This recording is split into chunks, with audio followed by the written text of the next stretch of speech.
오늘 강의는 이제 우리 교육정보 서비스 특론의 12번째 주고요. 아마 다음 주 뭐 계속 이어가고 다음 주까지 아마 내용 있고 그 다음에는 이제 여러분과 토론하는 아마 그런 걸로 넘어갈 것 같습니다. 오늘 주제는 지난주에 주제가 재밌었잖아요. 라이프 로깅 서비스와 교육정보 서비스죠. 그래서 이제 라이프 로깅, 일상생활에 우리 라이프가 로깅 되어지고 그 라이프 스타일을 추적하면서 서비스가 되어지는 것들을 생각할 때 우리가 교육이라는 것의 일상성을 어떻게 볼 것인가, 또 교육의 일상성에서는 우리는 교육자로서 어떠한 포인트가 왜 어떤 교육적 가치, 뭐 교육적 정보, 교육으로 환원될 수 있을까?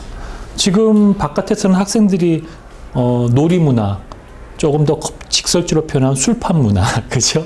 좌판 벌어놓고 맥주 한잔 마시고 성인답게 이렇게 이야기 나누잖아요. 그런 놀이문화 속에서는 뭐 전부가 다 교육적인 내용은 없겠지만 더러 선후배 관계라든지 뭐 우리가 이렇게 형식화되어진, 정형화되어지는 삶의 공간에서 배우는 학습 외에 다른 비정형적인 방법의 학습을 하겠죠. 우리 모든 삶은 학습이잖아요.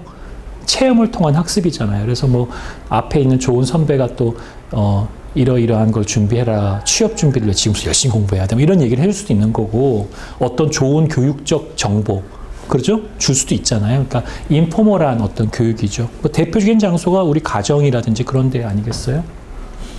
근데 지난 시간에 그런 걸 배웠는데 이번 시간에는 이제 교육정보 서비스의 인문학적 메타 태그, 그 메타 태그라는 걸, 글씨 잘 안 보이죠? 제가 이거 빨간색 하고 싶었는데 왠지 오늘 인문학이라는 걸 하기 때문에 좀 이 테두리를 전체로 제가 올리면서 이 색에 약간 좀 묻혀가는 색을 선택한 거예요, 나름.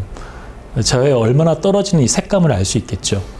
근데 하여튼 인문학적 메타 태그가 무엇인가를 보는 거고요. 예를 들어 웨어러블의 경우에는 어떤가라는 것이 오늘 사실은 강의 내용이에요. 그래서 앞에 거와 이어지고 있어요. 이어지고 있고, 이거는 뭐냐면은 제가 이 사람 이름 자꾸 봐도 몰라요.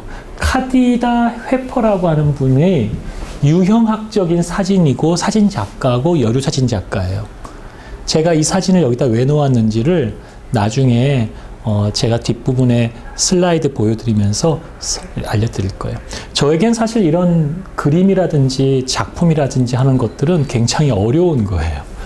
이걸 보고 뭐 사람들이 이거를 이제 작가가 아닌 뭐 평론가나 등등 사람들이 하는 이야기를 들으면 무슨 왠지 좀 저같이 뭔가 만들어서 보여주고 이렇게 하는 사람 입장에서는 좀 무슨 말장난 같고 막 그런 오해가 좀 있어요. 그런데 이제 그게 뒷부분에 가면 왜 그런지 볼 거고요. 지난 시간에 교육 정보와 라이프 스타일과 로깅 데이터를 붙였잖아요. 오늘은 거기에다가 인문학적인 메타포를 붙여본다는 거예요. 여러분들 제 강의가 사실 교육 정보, 교육이라고 하는 얘기를 자꾸 제가 언급해서 약간 접두사처럼 언급하는 걸 빼버리면은요, 사실은 보통 컴퓨터 공학이나 비즈니스, 뭐 MIS나 다른 학문에서도 조금 융합적인 약간 디서플리너리한 어떤 강의, 학제적 강의에서 뭐 서비스에 대한 기술과 내용이라든지 뭐 최근의 모바일 트렌드라든지 이러한 것들 강의로도 충분히 들어가질 수 있어요. 그죠? 그러면 제가 구성하고 있는 강의에서 왜 교육정보 서비스 특론이라고 우리가 이름 지을 수 있을까요? 그 여러 가지 요소들을 가지고 왔지만 제가 여러분께 끊임없이 그러한 것들이 교육 현장에서는 어떻게 쓰일까? 기존의 교육 현장에서 스마트 러닝이라고 이러한 도표, 지난 시간에 보여드렸잖아요. 이런 게 있는데 그렇게 정리된 것을 지금 배우는 기술은 어떻게 써줄 수 있을까? 이런 얘기 많이 했잖아요. 그죠? 그게 뭐예요? 바로 제가 이 강의를 바라보고 있는 제 앞에 퓨리즘이죠. 퓨리즘. 여러분들 앞에 퓨리즘 같은 거 있으면은 거울은 반사되지만 퓨리즘은 투영되잖아요. 그러니까 퓨리즘이 왜곡되어지면 내가 여러분을 왜곡해서 볼 거 아니에요. 그런 마음 들지 않아요? 내가 이제 태어날 때부터 우리 얼굴은 못 바꾸는데 내 얼굴이 다 조금씩 마음에 안 들잖아요. 그런데 영원히 누군가 내가 저 사람이 나를 사랑했으면 좋겠다고 하는 싶은 사람에게 난 정말 마음은 착하니까 내 겉모습은 그 남자가 제일 좋아하는 모습으로 눈에다가 내가 렌즈를 넣어주는 거야. 너무 끔찍한가요? 근데 뭔가 질투와 사랑의 여신인 뭐 여성분들이나 남성분들이 그럴 수도 있겠죠. 그럼 그 사람은 평생 이 여자라고 하는 이 사람이나 이 상대, 남성을 딱 바라봤을 때는 얼굴에 뭔가 프리즘이 딱 올라가서 이 남자가 좋아하고 이 여자가 좋아하는 스타일의 상이 맺혀져요. 뭐 그런 수술을 해본다고 한번 생각해 봅시다.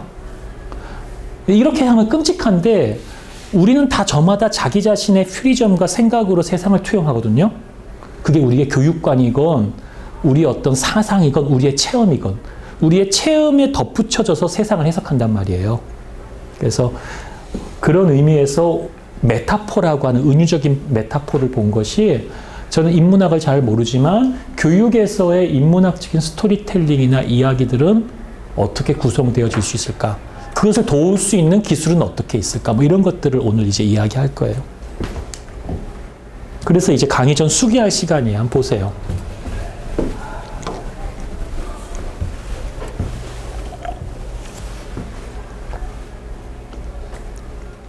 우리는 어떤 메타포, 은유, 그런 등등의 삶을 살아가는 건 분명하고요. 근데 기술적으로 은유가 표현되어질 수 있을까? 뭐 그런 거. 은유, 암시, 뭔가 치환, 뭐 이런 것들은 국어 시간에만 나오는 거고 절대로 기술 시간에 나올 수는 없는 건가? 물론 뭐 그렇게 이야기는 하죠. 뭐 어떤 특별한 기술은 세상에 있는 뭔가를 상징시켜주고 뭐 심지어는 뭐 펩시콜라 아니 그냥 코카콜라의 그 유리병은 여러분들 남미에 가면요, 그 볼리비아에 가면 코카콜라를 진짜 조그마한 코카콜라를 팔아요. 요맛해요. 뭐 150ml쯤 된 느낌일까? 100ml? 그런 코카콜라. 세계에서 제일 작은 코카콜라병인데 팔아요. 그래서 얼마 주고 사면 걔들이 반드시 콜라병을 회수해 가요. 물자가 귀해서. 난 근데 그 콜라병을 샀으니까 가지고 집으로 와서 내 여행 가방에 집어넣고 서울에 가지고 오고 싶었거든요. 가지고 오려다가 혼났어요. 와, 쫓아와서 이 언어는 안 돼, 내놓으라고. 아니, 내가 샀는데 왜 줘야 되냐고. 나 이제 그런 거를 그 스페니쉬가 안 되니까 몸짓 이거 내 거라고. 이거 아니라고. 그 이 사람이 나를 외국인이라고 무시하냐고. 뭐 이런 이제 표정으로 길에서. 근데 이제 결국 이제 뭐 아무래도 좀 제가 좀 거기서 위약하고 하니까 더 고집 못 부리고 뭐 이 나라 좀 이상하네. 왜 병 갖겠다는데 그래서 줬어요. 병 팔아먹으려고 그러나? 뭐 이러면서.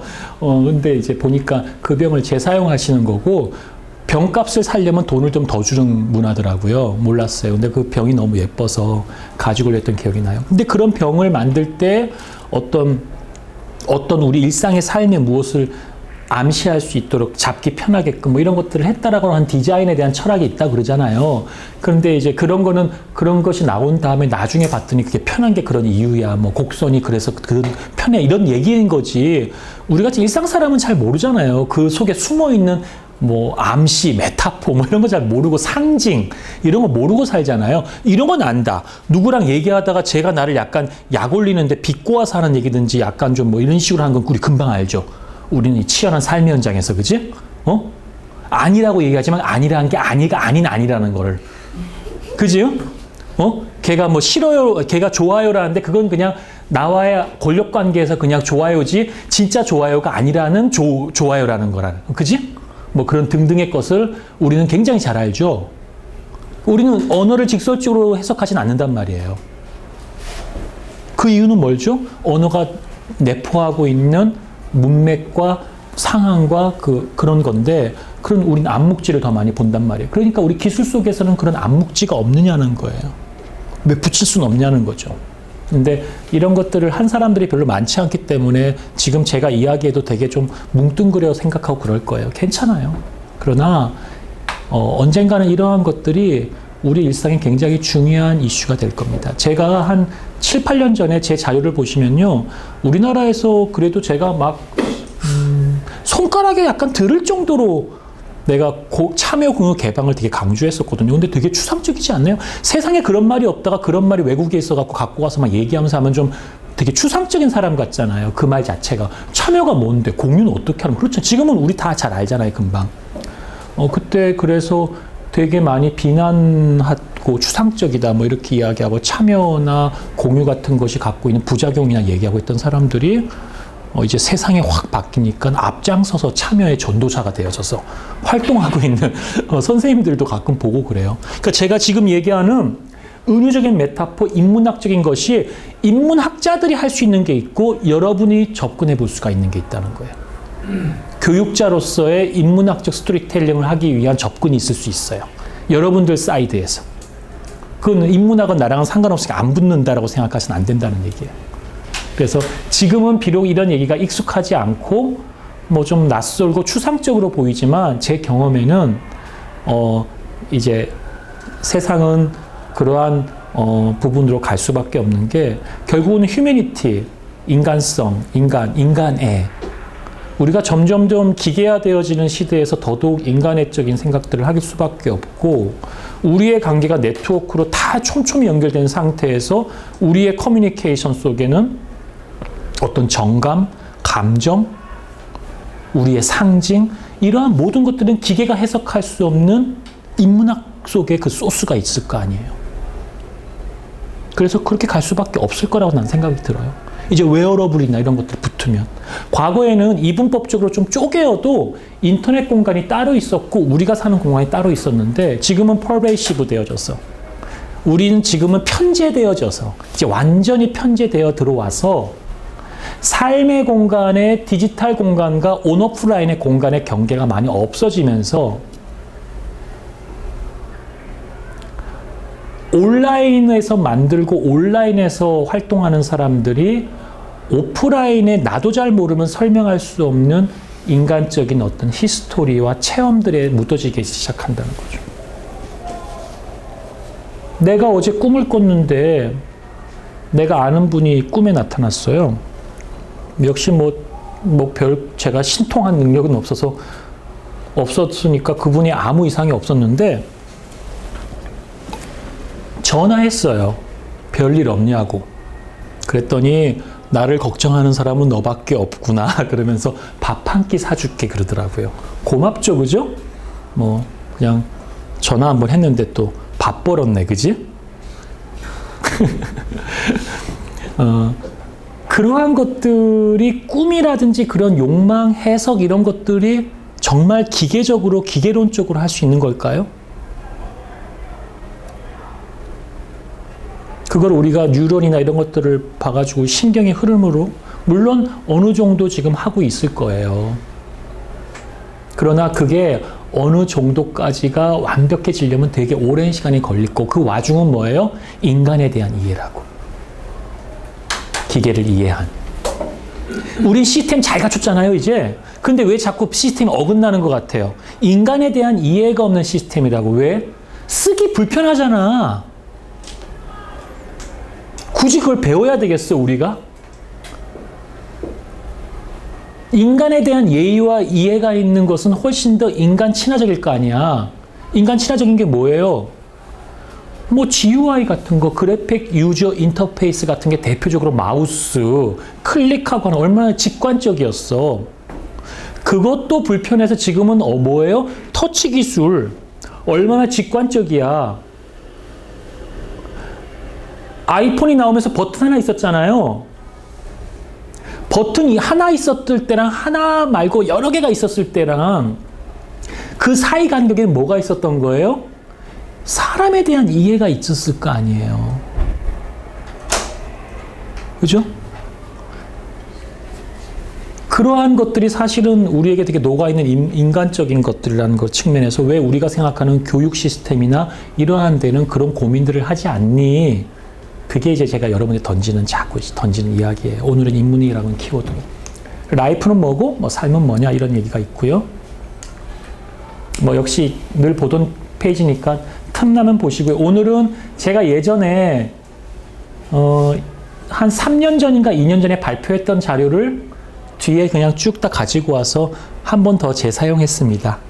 그래서 오늘은 좀 시간도 여유가 좀 있었고, 그랬는데, 한번 제 강의 한번 들어봐도 재미있을 거예요. 몇 년 전에 했던 강의지만 요거 나중에 보니까 한번 동영상 한 11개가 쭉 나오더라고요. 한국에서도 이런 거 기술과 인문융합 콘서트라는 걸 했더라고요. 그래서 들어가셔서 시간 날 때 한번 보시라고 소개한 거니까요. 아무래도 제가 인문 쪽은 잘 모르니까 이런 그냥 일반인들 대상으로 한 강의로도 소개하고 좋아하잖아요. 잘 모르니까. 그죠? 제가 기술 쪽 관련되어진 거 사이트를 소개할 때는 좀 평상시에 잘 못 보던 거 있고 그러잖아요. 그죠? 그러니까 저도 잘 몰라요. 모른다고 두려워할 게 없고, 여러분들이 잘 아는 분야의 한쪽 발을 분명히 딛고, 잘 모르는 분야로 이렇게 도도하게 나아가시면 돼요. 네, 긴 안목으로. 그래서 이제 그래도 인문융합에 대해서 좀 새로운 것 좀 한두 개 가르쳐 줘야 되겠다라고 생각해서 보니까 인문융합에 대한 고찰 사례 중에서 한국공합교육학회라는 데가 있어요. 되게 큰 학회인 것 같아요. 이 학회에서 2013년도에 기술과 인문융합이라고 하는 저널이 있었는데, 거기에서 우리 잘 아는 사례를 하나 예를 들어봅니다. 스티브 잡스가 학창시절에 타이포그라피의 중요성을 알게 되죠. 그죠? 그래서 사실 서체 좋잖아요. 그래, 컴퓨터와 사람의 커뮤니케이션. 그러니까, 지금 여러분과 나는 면대면으로 만나서 사람과 사람, 피어 투 피어리 육성으로 아날로그 이런 음파로 가고 있잖아요. 근데 이 중간에 컴퓨터가 하나 있으면 우리가 뭐가 되는 거예요? 컴퓨터가 하나 있으면, 매개자가 컴퓨터가 있으면 뭐가 돼요? 온라인 가상교육. 이러닝이잖아. 그래서 내가 아날로그로 이야기하면 컴퓨터가 디지털로 저장한 다음에 여러분들한테 디지털로 전송되어지고, 여러분 귀에 듣기 전엔 다시 스피커로 아날로그로 바뀌어지겠죠. 변조와 복조가 이루어질 거 아니에요. 암호에서는 암호화, 복호하고. 그러면 가운데 있는 컴퓨터가 매개자 역할을 하는 거잖아요. 매개자 역할을 하는데, 강의 컨텐츠, 아마 이것도 녹음되니까 그대로 이 강의 컨텐츠가 그대로 올라가겠지만, 뭔가 누군가 이 현장에서의 지금 뭐 뜨거움, 차가움, 또는 졸림, 재미있음, 흥미로움, 도움됨, 안됨, 뭔가 이런 느낌들까지는 전달이 안 되겠죠. 그렇잖아요. 여기서 뭐 혹시 음식 냄새가 난다면 음식 냄새가 전달되지는 않을 거 아니에요. 이건 기술적 한계란 말이에요. 그러나 이런 기술적 한계도 있지만 또 다른 기술적 편리도 있죠.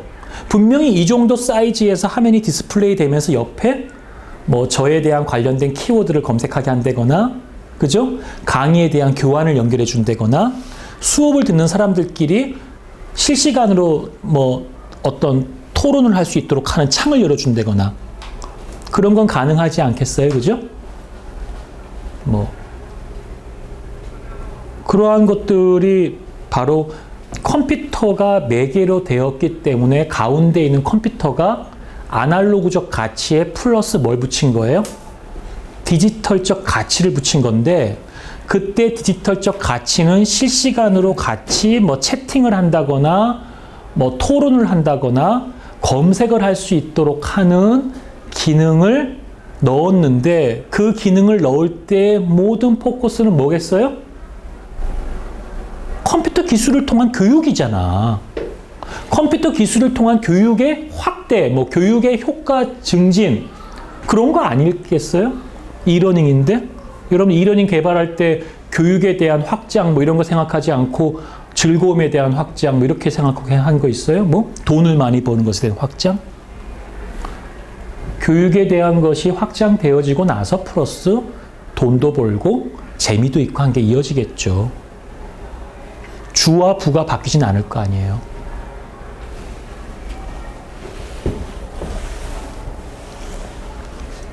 컴퓨터와 사람의 커뮤니케이션에 있어서 인류가 오랫동안 익숙했던 인쇄 문화에 대한 고려가 없었던 시절에, 그렇죠? 그러니까 타이포그라피에 대한 생각이 없고 빨리 그냥 하기만 바쁠 시절에 이 아이의 이러한 활자를 잘 표현할 수 있는 컴퓨터를 구상하고, 다들 성능이라든지 뭐 CPU의 성능이 좋아야 되고 메모리가 좋아야 되고 하드웨어에 막 치중하고 있는데, 예뻐야 돼. 그래픽이 뭐 폰트가 좋아야 돼. 막 이런 소리를 하면 좀 약간 핵심 가치에서 좀 동떨어진 느낌이 있을 수 있잖아요. 자동차를 만드는데 차가 막 튼튼해야 돼, 빨라야 돼, 뭐 100m를 몇 초에 통과해야 돼. 이걸 다 보고 있는데 혼자 뭐 다른 걸 본다면 좀 낯설 거 아니에요. 그럴 때 이런 얘기를 하는 거예요. 그래서 컴퓨터를 구상하고 만들게 된 것이 매cin토시가 된 거죠. 그리고 잡스가 개발한 기술은 하나도 없고 마우스도 가져와요. 그래픽 유저 인터페이스도 가져와요. 비트맵 디스플레이도 가져와요. 포스트 스크립트도 가져와요. 옵티컬 드라이브도 가지고 와요. 레이저 프린터도 가져와요. 다른 데서 개발한 걸 그냥 가지고 와서 붙여요. 그래서 일체형 PC의 개념을 만들었어요. 그리고 소비자들의 마음을 사로잡는 디테일을 만들어냈죠. 그 연결을 통해서. 우리는 여러분들 삼성이 물론 기술과 있고 노하우도 많지만 얼마 전까지만 해도 삼성같이 큰 회사도 폰이라고 하는 제한되어져 있는 것 속에 주된 기술이 칩들을 어떻게 배치하고 그 배치와 회로도를 잘 해갖고 구성을 하게 하느냐라는 것들이 상당히 큰 핵심 역량으로 잠재했다고요. 속된 말로 레고를 만드는 거야. 외국에서 콘덴스, 저항기 뭐 이런 거 있잖아. 그런 거 갖다 기판 위에다 붙이는 거를 어떻게 잘 붙이냐라고. 내부적으로 들어가면. 우리는 막연히 막 그렇지 않고서는 퀄컴사에다 그만 로열티를 줄 리가 없잖아. 한때. 뭐 지금은 많이 좋아졌다고 하지만 그거는 차차차차 차오는 거고. 응? 우리가 자동차를 만들고 있지만 자동차가 여러 외산 제품들을 잘 오거나이즈, 지금은 말이 국산화되어졌지만 초창기 모델만 해도 여러 좋은 컴포넌트를 조합해서 잘 구성하고 배치하고 그 디테일을 살리고 있는 거였잖아. 그죠? 여러분들이 기술을 심화적으로 몰라서 내가 뭐 포트란을 몰라요. 기계어를 이해하지 못하여 코보를 못해요. 괜찮아요.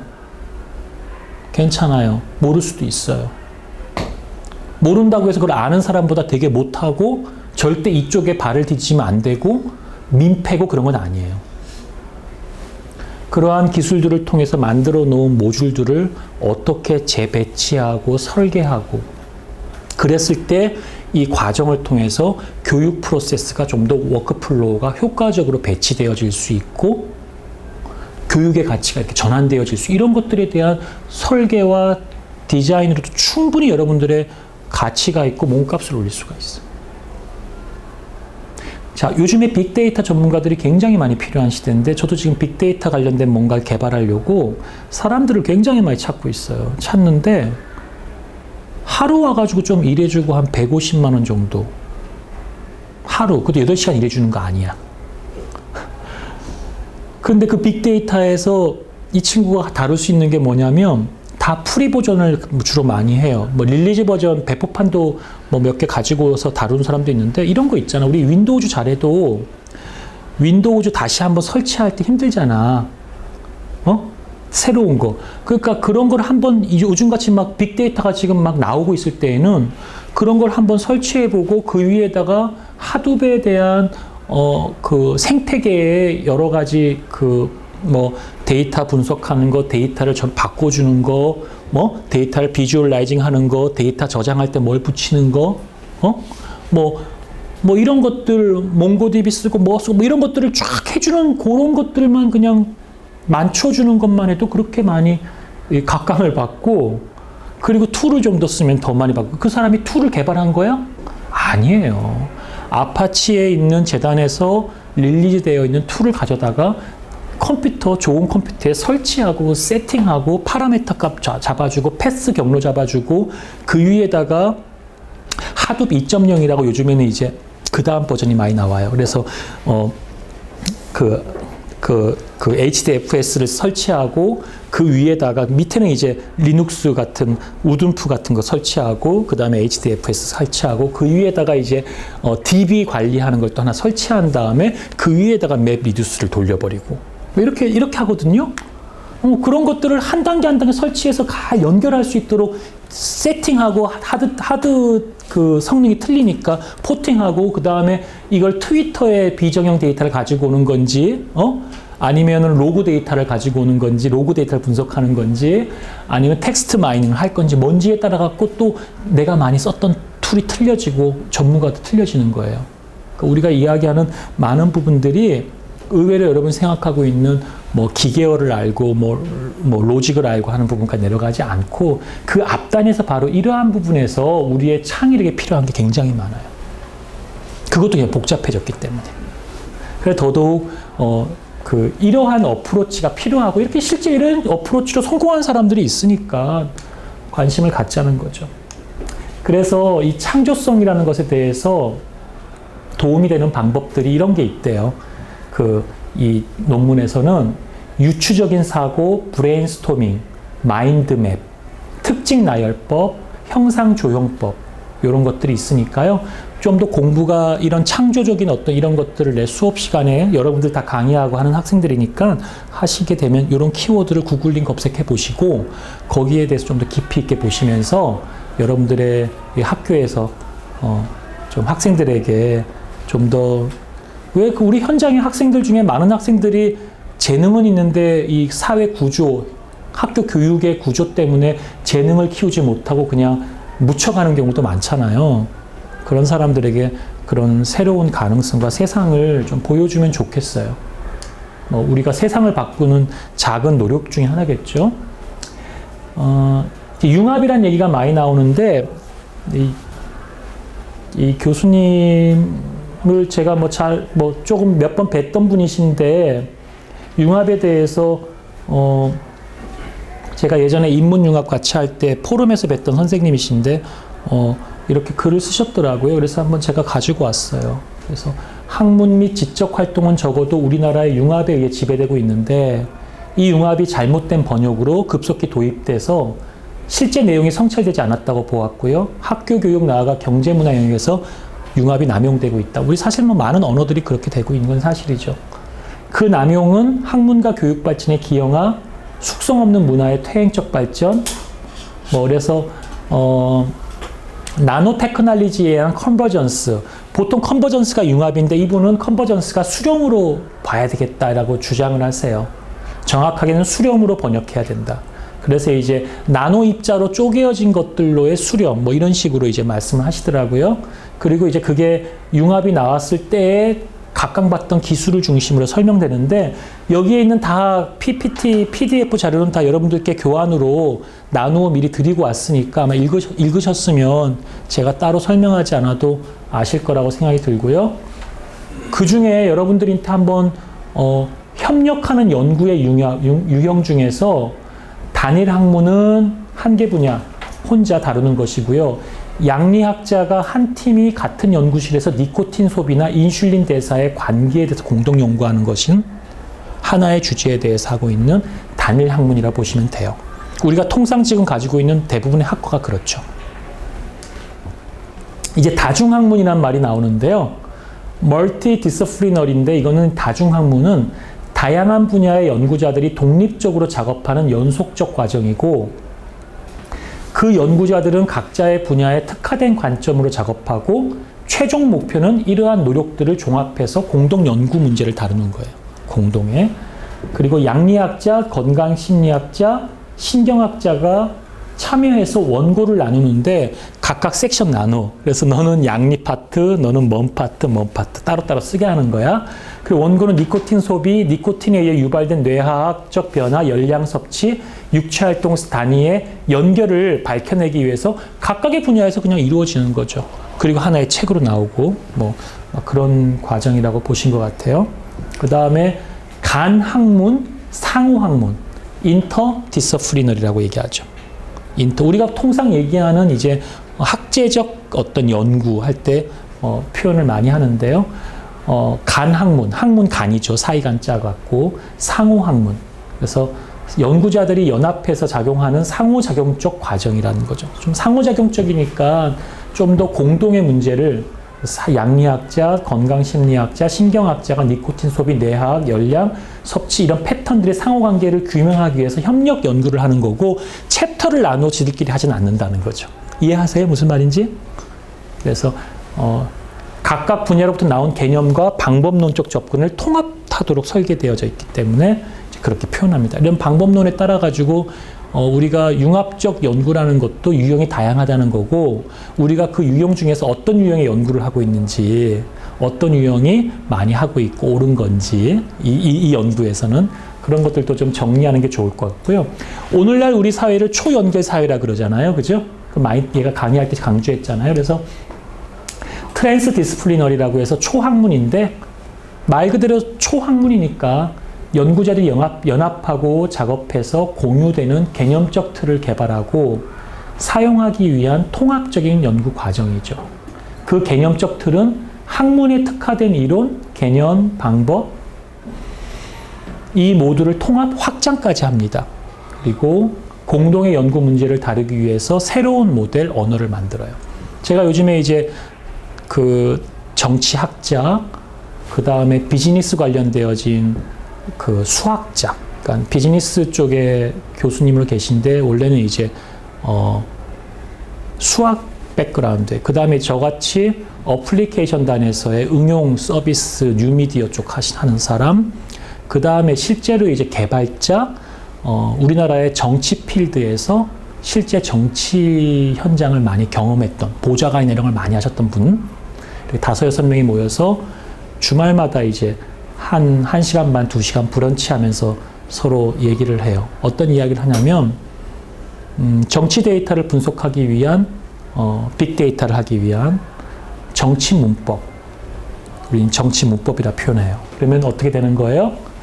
여기 써 있죠? 새로운 모델과 언어를 만드는 거잖아요. 그러니까 여러분들과 나랑 같이 대화를 지금 하고 있는데, 우리의 대화는, 대학원에서 교육학, 그리고 뭐 교육 시스템 이러한 키워드를 가지고 전문 언어를 충분히 소화하는 사람들끼리 나누는 국어잖아요. 그죠? 이해 가죠? 우리들끼리 대화 나누는 프로토콜, 문법이 있잖아요. 연인 간의 문법이 있겠지. 연인끼리 서로 이렇게 포용되는 문법이 있는데 만약에 우리 김영 학생이 저한테 갑자기 연인과의 문법으로 뭐 나한테 왜 그래? 뭐 이러면 내가 미칠 거 아니에요. 남자고. 죄송해요. 이름까지 거론해서 죄송해요. 네, 흔한 이름이니까 안 뜰 거야. 알아서 지워줄 거나 그럴 거야. 얘가 선생님밖에 없어서 제가 믿고 의지하는 데가. 이분, 무슨 말인지 알겠죠? 우리 안에서도 우리가 생각하는 어감이 있고 그 프로토콜이 있는데 그 언어 문법이 있을 거 아니에요. 그런 거예요. 그래서 제가 그런 분들과 만나서 국민들이 정치인과 정치 이슈와 대화를 나누고 싶을 때 대중 목욕탕에서 우리는 막 얘기 나누는 여러 주제, 연예인 얘기도 하다가 정치 얘기도 하다가 여론이 막 흘러가고 그러잖아요. SNS에서도 막 얘기하는데 오늘날 SNS, 트위터에서 한 얘기들이 굉장히 왜곡된 게 많잖아요. 좀 보면 지들끼리만 얘기하잖아. 트위터 보면 당연히 A라는 사람이 될 것 같은데 결과는 B라는 사람이 돼 있는 걸 보면 트위터에서는 지들끼리만 놀고 있잖아. 지금 현재 이 시점에서의 트위터에 문제가 있다면 그러면 우리가 일상성의 정치 문법으로 어떻게 다시 이 문제를 환원시키고 정치의 환멸을 느끼고 관심 영상 어떻게 다시 불러드릴까? 뭐 이런 문제예요. 여러분들이 교육 현장은 그러지 않겠어요? 여러분들 내가 저번에도 이런 말 했던 기억나지 않습니까? 관주도의 포럼을 가서 밥값 지원 받으면서 괜히 뭐 자격증이나 가지고 있는 끈아풀이나 좀 있는 사람들 만나서 네트워크 한다고 하면서 점잖 떨고 조식 행사하고 하지 마세요. 그런 데 가서 얻어지는 게 별로 없더라고요. 많이 해왔는데 나라가 왜 이럴까? 여러분들끼리 뜻맞는 좋은 사람들끼리 만나서 책 읽고 같이 논의하고 그 책도 쓰려고 하고 같은 젊은 선생님들끼리 만나서 토론하고 근데 내가 이번에 이런 수업 듣다가 어떤 선생님 좋은데 한번 이 선생님 얘기 듣고 싶다. 그럼 내가 저렴하게 커피 한 잔에 가서 내가 설명해 줄게요. 그런 모임이 있다면. 그런 거를 많이 촉진시키세요. 그게 우리 삶의 커뮤니티고 생활 현장에서 우리가 갖고 있는 지식에 대한 확산이에요. 우리가 할 수 있는 작은 첫걸음이라고. 내가 전에 그 얘기했던 기억나죠? 그렇게 이야기한 것처럼 공교육에 대해서 실망하고 환멸을 느껴서 빠져나간 학부모님과 이 사회의 여러 가지 계급과 직업과 이런 것들에 대한 것에 대한 현실에 때문에 공교육을 무시하고 그냥 살아가고 있는 여러 학과 선생님들에 대한 여러 편견과 오해와 공격적인 언사로부터 우리가 큰 건 바꾸지는 않지만 그래도 그런 거를 우리가 한번 논의하기 위해서 우리들끼리 아침에 토요일 날이고 뭐고 한 좀 만나서 젊은 친구들끼리 여러분들 같이 고민하는 사람들끼리 그런 꿈과 꿈을 이야기해 보세요. 저도 이제 그런 모임을 하는데 굉장히 유익하고 즐겁더라고요. 그게 무슨 뭐 대단한 결과가 있어가지고 내가 뭘 하고 이런 걸 떠나가지고. 삶은 또 그러한 사람들을 만나면서 용기를 얻고 해나가는 과정이니까 더더욱 한번 노력해 보시기 바라고. 그런 게 이제 초학문이라고 얘기하고 있는 거예요. 그래서 제가 이제 얘기를 한 거고, 여기까지가 제가 여러분들한테 오늘 융합이나 그걸 설명을 잠깐 내가 가지고 온 거고요. 다음 주에는 메타포에 대해서 좀 생각을 가지고 있어요. 오늘 메타포도 검색이 늘까 하니까 뒤에 슬라이드가 한 50장 가까이 돼가지고 또 강의를 못 끝내겠다. 그런 생각이 들어서 여기서 제가 자제했습니다. 자제하고 이제 저분 만나서 밥 먹으러 갔어요. 밥은 먹어야지 말하면서 이제 슬슬 나간 저분 계시더라고요. 그래서 같이 밥 먹자고. 저기 되게 기분 좋았어요. 덕분에 같이 잘 먹었어요. 아니면 혼자 이렇게 우울하게 먹어 보이잖아요. 우울하게. 어떻게 강의도 해야 되니까 또 먹어야 되고 막 이런 게 있어. 강의에서 알죠. 이제 제가 이제는 아까 얘기했던 한 2, 3년 전에 키스디라고 하는 곳에 가서 인문융합에 대해서 발표를 할 때 했던 자료를 그냥 가지고 왔는데요. 그때의 상황이에요. 시작하면서 제가 이런 말을 해요. 오늘 처음 뵙는 분이 있다고. 실제로 그랬어요. 처음 뵙는 분이 있었어요.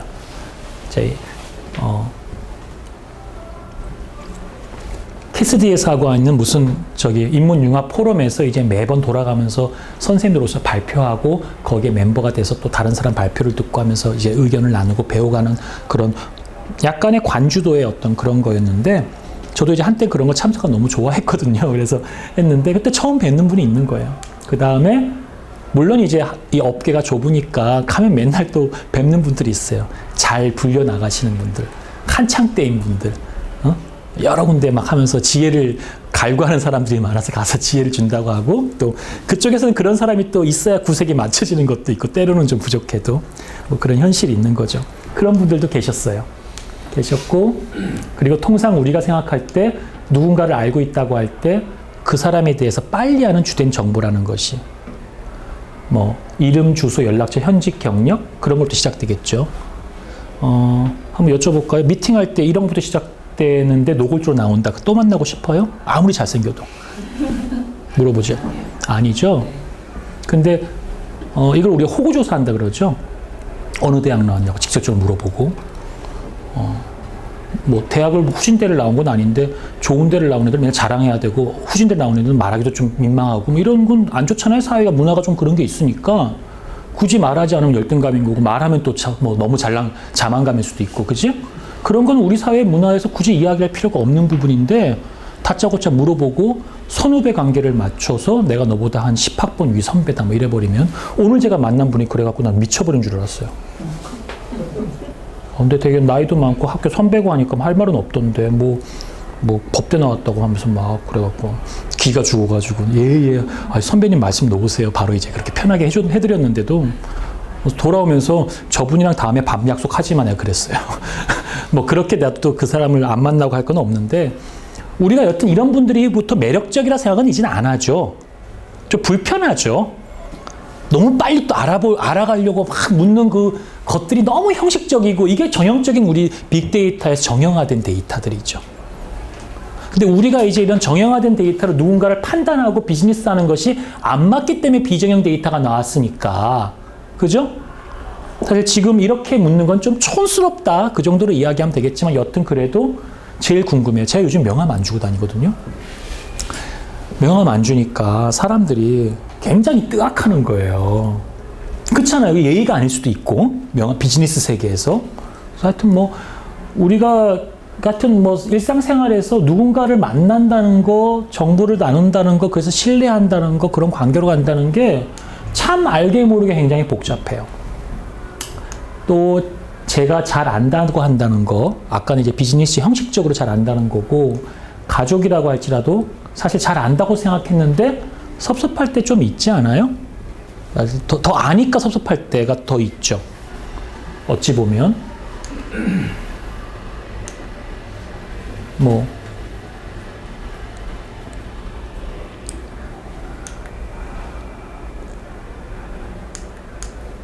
그래서 인문학이 이제 왜 디지털 세계에 필요한가예요. 우리 사람을 이해하는 학문이기 때문에. 저는 뭐 인문학자가 아니기 때문에 참 이렇게 오늘 강의는 굉장히 표현이나 모든 게 조심스럽습니다.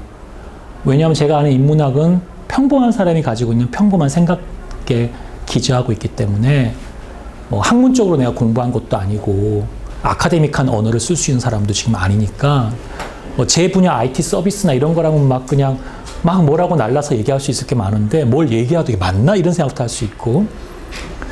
그런데 하여튼 인문학이 왜 디지털 세계에 필요한가 하면 우리의 그런 섭섭함을 잘 헤아릴 수가 있는데 기계와 기계를 매개로 해서 우리가 소통을 할 때 기계를 매개로 해서 이러닝을 할 때 그러니까 머신 투 머신을 이용해서 또는 여타 기계 장치를 이용해서 우리의 교육 효과를 극대화시키려고 할 때 우리가 은근히 인간을 잘 이해하지 못해서 섭섭해질 수가 있다는 거고 오히려 그러한 것들이 우리에게 더 큰 외로움과 상실감을 줄 수가 있다는 거죠. 그렇지 않아요? 이게 좀 순서가 잘못되어진 것 같기도 하고 잘 넘어가고 있는 건지 모르겠어요. 자, 죄송합니다. LBS라는 게 로케이션 베이스 서비스예요. 위치 기반 서비스. LBS 검색하면 많이 떠요. 이거는 뭐 제가 첫 직장 할 때니까 벌써 뭐 20년 전인가? 하여튼 1996년, 7년 막 이럴 때에도 LBS란 표현은 안 했지만 지리도면 시스템 막 이런 게 있었거든요. 그때부터 들었던 것 같아요. 근데 이제 지금은 이제 확실히 알고 있죠. LBS라고 해서. 그리고 여러분들 이렇게 지도 열면은 현재 위치 띄우고 여기에 이런 거 다 뜨잖아요. 이게 뭐예요? 우리가 관심 가질 만한 포인트죠. 어떤 포인트예요, 이거? 버스잖아요. 버스 노선, 버스 정류장. 제가 오늘 안국동에서 버스를 타고 안국역 1번 출구와 뭐 몇 번 출구 사이에서 버스를 타고 여의도를 가야 되는데 그 근처에 버스 정류장이 2개가 있더라고요. 162번을 타야 되는데 멍청하게 그 앞에 버스 정류장에 서 있었어요. 버스가 지나가더라고요. 왜 안 쓰지? 막 이래서 하고 다시 확인해 보니까 내 관심 피가 한 10m 앞에 다른 정류장이 또 하나 있더라고요. 글로 갔던 기억이 나. 이렇게 내가 어떤 위치에서 버스를 타려고 했을 때 굉장히 중요한 정보고 모든 사람에게 중요한 정보예요. 또 제가 세계 일주 여행할 때는 숙박이 되게 중요했고요. 제가 여러분들과 만날 때는 어디 카페가 좀 이왕이면 커피가 같은 값이면 좀 분위기도 좋고 맛있고 이런 데가 없을까 이런 생각 정말 많이 하죠. 비록 내가 커피를 하루에 7잔 마실지언정. 그죠? 그리고 지하철, 또 가끔 이제 카드만 들고 다녀서 저 현찰이 없을 때가 많아요. 그래서 가끔 현찰을 준비하려고 할 때 은행의 ATM기가 어디에 있는지 굉장히 중요하죠. 또 편의점 같은 경우, 그죠? 또 편의점도 우리 좀 쪼잔하게 쿠폰으로 좀 할인받는 사람이면 내가 쓰고 있는 뭐 KT나 LG나 뭐 SK로 뭐 좀 더 할인되는 편의점도 틀리잖아요. 그죠? 그런 데가 있는지. 또는 대형마트는 어디 있고 문화시설은 뭐가 있고 쿠폰은 뭐가 날라오는지 뭔가 쿠폰 때문에 막 쓸데없이 과소비는 더 하는데 왠지 살 때는 할인받은 느낌을 받잖아요. 그죠? 그런 거 있죠. 이러한 것들이 우리가 통상 알고 있는 지도 위에 그러니까 생각해 보세요. 처음엔 태초에는 뭐가 있었다? 지도가 있었다. 지도만 있었겠죠? 지도가 있어 그 다음에 지도가 만든 다음에 그 위에 뭐가 올라가요? 얘가 올라갔다. 그죠? 이해가죠? 순서는 알겠지? 그러니까 태초에는 지도를 만들었고 그 다음에 지도 위에다가 사람이 그래도 의미 있고 관심 있어 하는 커맨, 모든 사람이 관심 있어 하는 POI, Point of Interest, 관심 지역을 올렸을 것이다. 이제 그런 순서겠죠. 근데 왜 하필 관심 지역은 우리에겐 이거밖에 없냐는 거예요. 오늘 이제 주제가. 물론, 에버리지 보통 사람들이 가지고 있는 이거죠. 그러니까 너가 여성인지 남성인지 나이가 몇 살인지에 따라 갖고 20대 무조건 결혼 왜 안 했어요? 물어볼 거야. 진짜 듣기 싫지 않을까? 근데 에버리지 그 말 하게 되잖아. 30살에 결혼해서 왜 애는 안 놓으셨어요? 좀 무례해 보이는 사람이지만 사실 그거 궁금할 수 있잖아. 왜 에버리지 그런 얘기를 물어보는 거야? 그런 식으로 질문하지? 내가 이야기하고 있는 이것에 대한 의문에 대해서 난 별 문제의식이 없는 것 같아요 라고 생각하면 그런 식으로 너가 한번 당해봐. 물론 내가 많이 쓰긴 하죠. 지금 많이 쓰니까 이젠 이게 있으면 그 다음에 뭐가 있어야 되냐는 거죠. 처음에는 에버리지가 있을 수 있어요. 처음엔 주민번호가 있을 수 있고 여러분 이름이 있었고 어느 학교를 나왔는지가 있을 수 있고 뭐 그런 정형화된 일반적인 데이터가 있을 수 있어요. 처음에 학생의 국어, 영어, 수학이 뭔지가 있을 수 있죠. 그러나 넥스트에 그 학생의 진로나 그 학생의 취향이나 그 학생의 장래나 뭔가를 이야기할 때 정말 그 국어, 영어, 수학의 점수만으로 평가하고 이야기한다는 뭔가 우리가 마음에 좀 뭐 크게 죄는 아니지만 그래도 좀 형식적으로 죄는 아니지만 뭔가 좀 그런 생각 들지 않아요? 아닌데. 그런데 그러면 우리가 또 스스로를 위로하죠. 현실은 그렇지가 않고 학생은 많고 모든 것은 가정교육에 있는 거야. 뭐 이렇게 생각할 수 있잖아요. 그죠? 그렇잖아. 내가 이 사회의 교육 시스템을 어떻게 바꿀 수 있는 건데. 위에서 공문이 내려왔어. 그죠? 나 이게 그건 여러분 젊은 여러분들이 던질 질문은 아닌 것 같아요. 응? 왜 그렇게 스펙 쌓아갖고 올라가도 그렇게 높은 위치까지 안 올라가. 그리고 올라가도 별거 없어. 별거 없어. 내가 강조하지만. 뭐 잘못 말했다간 또 높으신 분, 교감, 교장 이런 분들을 좀 폄하하는 표현이 될 수 있으니까 뭐 훌륭하고 대단히 영향력이 있지만 여러분들 알고 있는 그 학교 안에서만이야 또 세상이란 게. 그죠? 그러니까 너무 그렇게 생각하지 마시고 좀 더 큰 가치 생각해 보세요. 그래서 이 건물의 명칭과 속성이 있겠죠. 공식적인 명함 같은 거예요. 명함으로 그 사람을 다 알 수 없지만 빠르게 짧게 알 수 있는 건 분명히 한 사실이에요. 그러나 그 명함으로 그 사람을 규정하고 정의하고 태그시켜버린다면 불쾌하겠죠. 그렇지 않아? 이런 것들처럼. 저 명함 맨날 버려요. 그러면 안 되는데. 카카오톡 친구로 끝내고 뭐 이렇게 명함 전화해서 그냥 친구. 저랑 진짜 친한 친구는 카카오톡엔 별로 없어요. 텔레그램에 있거나 제 게임 채팅창에 있어요. 저랑 진짜 내 마음을 다해서 편하게 이야기할 수 있는 친구들은. 카카오톡은 뭐예요? 어느 정도 거리가 있는 사람들. 그래서 제가 쓰고 있는 카카오톡에 있는 카카오 스토리는 조금 약간 좀 이렇게 45도 얼짱각도로 찍은 사진이라고 할까?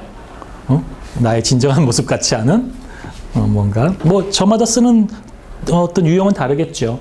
그러나 우리에게 이런 더미 파일처럼, 더미 파일이라는 게 뭐냐면 컴퓨터 시스템의 더미, 그냥 생기는 더미 파일 같은 그런 파일처럼 이렇게 막 쌓여 있는 게 있고 흩어져 있고 또 일정 시간 지나면 이것이 또 의미가 없고 전화하면 그 사람도 회사 그만뒀어. 그죠? 이직도 했고 뭐 그런 거죠. 그래서 우리 명함 어떻게 분류해 볼래요? 이름, 소속, 뭐 직급, 연봉, 차? 불쾌하지만 만약에 너 시집 가려고 하고 장가 가려고 할 때 좀 궁금하지 않겠어? 연봉? 아니야 전혀?